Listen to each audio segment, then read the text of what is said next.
ڕۆڵە و خۆشەویستەکانم، میلەتە زۆڵم لێکراوەکەم، وا لە دوایین ساتەکانی ژیانمدا چەند ئامۆژگاریەکتان دەکەم، وەرن بە خاتری خوددا چیتر دوژمنایەتی یەکتری مەکەن، یەک بگرن و پشتان و یەکتری بدەن، لە بەرامبەر دوژمنی زۆردار و زاڵمدا بوەستن، خۆتان بە خۆڕایی بە دوژمن مەفرۆشن. دوژمن هەر ئەوەندە ئێوەی دەوێ هەتا کاری خۆی جێبەجێ دەکات، قەت بەزەیی پێتان دانایە، لە هەر هەلێکدا بێ قەت لێتان نابورێ.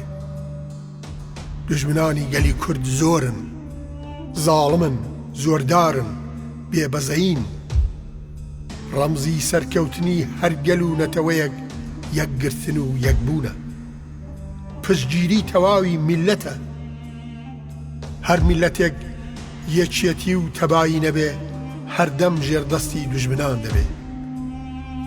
ئێوە گەلی کورد هیچتان لە گەلانی سەر ئەم گۆی زەویە کەمتر نییە، بەڵکو لە پیاوەتی و غیرەت و لێهاتوویدا لە زۆر لەو گەلانی ڕزگار بوون لە پێشترن. ئەو میلەتانەی کە لە چنجی دوژمنە زۆردارەکانیان ڕزگاریان بووە هەر وەک ئێوەن، بەڵام ئەوان خۆیان ڕزگار کردو، یەکێتیان لە نێوانیاندا هەبووە. با ئێوەش وەکو هەموو گەلانی سەر ڕووی زەوی چیتر ژێردەست نەبن، هەر بە یەکگرتن و حەسوودی بە یەک نەبردن و خۆ نەفرۆشتن بە دوژمنان لە دژی نەتەوەکەمان دەتوانن ڕزگار بن. براکانم، چیتر فریوی دوژمن مەخۆن. دوژمنی کورد لە هەر ڕەنگ و دەستە و تاقمێک بێ هەر دوژمنە، ڕەحمتان پێناکە، بە یەکترتان بە کوژ دەدا، تەماح و وەبەردەنێ، بە درۆ و فروفێڵ بە گژ یەکتر و دادەکا. لە ناو هەموو دوژمنانی گەلی کووردا دوژمنی عەجەم لە هەمویان زاڵمتر و مەلعونتر و خوانەناستر و بێبەزەییترە و لە هیچ تاوانێک بەرامبەر بە گەلی کورد دەست ناگێڕێتەوە. هەر بە درێژایی مێژوو لەگەڵ گەلی کورد غەرەز و چینەی ڕیشەداری هەبووە و هەیەتی. تەماشاکەن بڕوانن تەواوی گەورە پیاوەکانی گەلەکەتان لە سمایل ئاغای شکاکەوە بگرە هەتا جەوهەراغای برای و هەمزاغای مەنگوڕ و چەندین مرۆڤی دیکە هەر هەمویان بە فریو دران، ئارامیان کردنەوە و خەڵکیان لە پشتکردنەوە و ئینجا زۆر نامەردانە کوشتیانە. هەمووی ئەوانیان بە سوێند و قورئان فریودان کە گویا عەجەم نیەتی خێری لەگەڵیاندا هەیە و چاکەیان لەگەڵدا دەکەن. بەڵام هەر کووردە خۆش باوەڕە و بە سوێند و سۆزی عەجەم فریوی خواردووە و باوەڕی پێهێناون، کەچی تا ئێستاش بە درێژایی مێژوو کەس نەیدیوە تاقەت جارێکیش عەجەم بە سوێند و وادە و ئەو پەیمانانەی کە بە سەرانی کوردی داوە وەفای پێ بکا و وادەکانی لەگەڵ کورد بەجێ بگێنێ. دڵنیابن ئەگەر عەجەم هەنجوونتان بداتێ دیارە ژەهری تێکردووە. لای ئەوان ئێوە هەر لەبەر ئەوەی کە کوردن جابا موسڵمانیش بن تاوانبار و مەحکومن، بۆ ئەوان دوژمنن، سەر و ماڵ و گیانتان بۆ ئەوان حەڵاڵە و بە خەزای دەزانن. بەڵێنم وانە بوو من بڕۆم و ئێوە بەدەست ئەو دوژمنە دڵڕەشانەوە بەجێ بهێڵم. زۆر جاریش بیرم لە ڕابردوو گەورە پیاوانمان کردوتەوە کە عەجەم بە فری و سوێند و درۆ و حیلە گرتویان و کشتویانن، چونکە لە مەیدانی نەبەردا پێیان نەوەستاون و نەیان توانیوە لە بەرامبەریاندا ڕابوەستن. ناچار بە درۆ و فروفێڵ هەڵیان خەڵەتاندون و کشتویانن. من ئەوانم هەر هەمویان لەبیر بوو، قەتیش باوەڕم بە عەجەمان نەکردووە.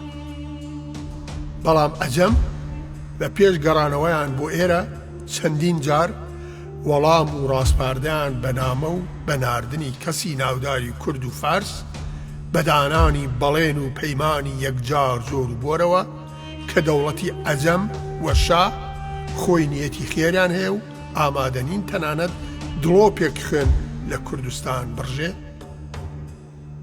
ئێستا ئێوە ئەنجامی بەڵێنەکان بە چاوی خۆتان دەبینن. ئەگەر سەرانی و هۆز و عەشیرەتە کوردەکانمان خەیانەتیان نەکرد بە و خۆیان بە حکوومەتی ئەجەم نەفرۆشت بە، ئێمە و ئێوە و کۆمارەکەمان وای بەسەر نەداهات. ئامۆژگاری وەسێتی من ئەوەیە با منداڵەکانمان بخوێنن، چونکە ئێمەی میلەتی کورد هیچمان لە میلەتانی دیکە کەمتر نییە ئیلا خوێندن نەبێت. بخوێنن بۆ ئەوەی لە کاروانی گەلان دوانەکەون. هەر خوێندن چەچی کوشەندەی دوژمنە. دڵنیابن و بزانن کە ئەگەر تەبایی و یەکگرتن و خوێندەواریتان باش بێ، زۆر باشیش بەسەر دوژمنەکانتاندا سەردەکەون. ئێوە نابێ بە کوشتنی من و براو ئامۆزاکانم چاوتان بترسێ. هێشتا دەبێ زۆر کەسی دیکەی وەکو ئێمە لەم ڕێگایەدا گیانی خۆیان بەخت بکەن هەتا ئێوە دەگەنە ئاوات و مەبەستان. دڵنیام دوای ئێمەش زۆر کەسی دیکە هەر بە فێڵ و دووڕوویی لە بەین دەبردرێن. بەڵام هیوادارم کوشتنی ئێمە ببێتە پەند و عیبرەت بۆ دڵسۆزانی گەلی کورد.